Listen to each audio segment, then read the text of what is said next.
and the wind has blown me way across. I'm just going to keep that rate 1 turn going.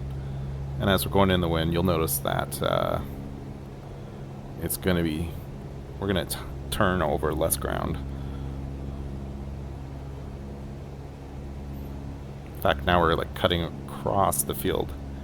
And I'm staying relatively close to the threshold. And what the hell is that? Was that a frickin' A330 taking off from a 4,000 foot field?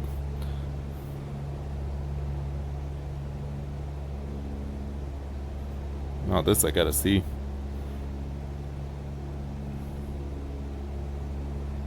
Again, still in that rate 1 turn.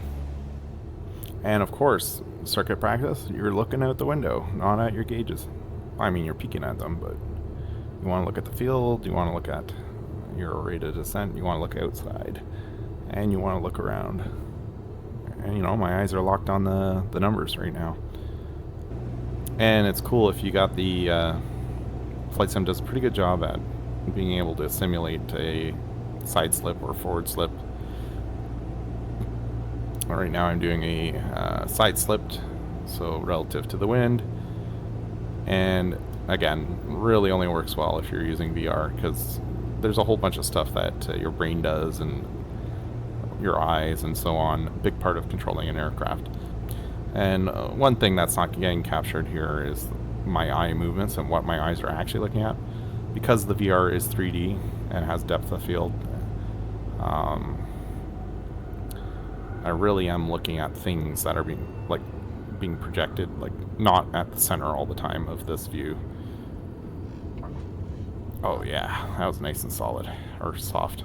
Yeah, you can think of it similar to like when someone wears a GoPro on their head and they're moving their head around and it looks very skittish. What the GoPro is not capturing is what the person's eyeballs are looking at. So same thing here with this video capture.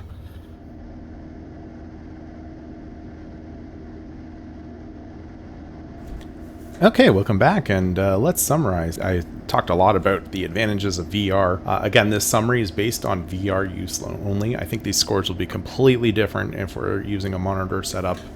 They definitely wouldn't be as high as what we're seeing here, but going over it, I find, yeah, circuits 3 out of 4. I'm using the 1 to 4 scale, is similar to what flight test would use. None of these got 4 because you're not getting the full immersion. You're not getting the sense of feel. You're not being in the plane. So none of these can possibly be 4 out of 4. So for circuits, I think for procedures and like handling the aircraft and practicing your downwind checks and so on, and looking around, looking out using the VR, I think it's good. It's actually helped me quite a bit. Circuits and even the floating characteristics are quite similar. So I'd say 3 out of 4. Slow flight, again, pretty accurate, which is weird considering the model doesn't represent slower speeds as well. But I found that the handling very accurate with slow flight. So I'm going to give that 3 or 4. Again, the top score we can possibly get in the simulators. 3. Power off stalls. It was pretty bad, but not a 1, because it did act the same way, except for the nose dip was just dramatic, too dramatic, as you can see with the power off stall. Power on stalls, it's harmful to practice. Don't practice power on stalls in flight sim and hoping it'll improve your real life experience. In fact, you'll build harmful habits as the nose dips, the wing dips over too much, and you're pulling up flaps before it's safe to do so, because you're reacting to a nose down situation. So absolutely do not practice power on stalls in flight sim. Spins, again, way too inaccurate. I'd say it's harmful. I'm giving that a 0 because we just can't get it to wing over properly without some manipulation with bank angle. And I think it was just not accurate enough, and it would get you into a really bad situation if you built up habits from flight sim and applied those to real life. Very, very bad.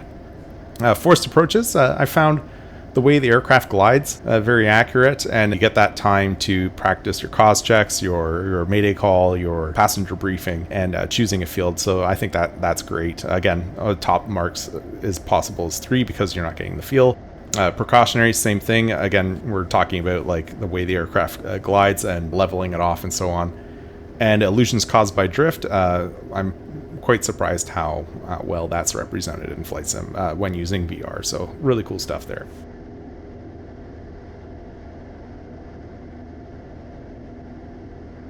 few final thoughts, so I got a few quick ones here for you. Fly in real life. I know we love sims and would love to take advantage of them as much as possible, but nothing can replace real life flying. If you're thinking about flying, go for an intro flight, see if you love it or not.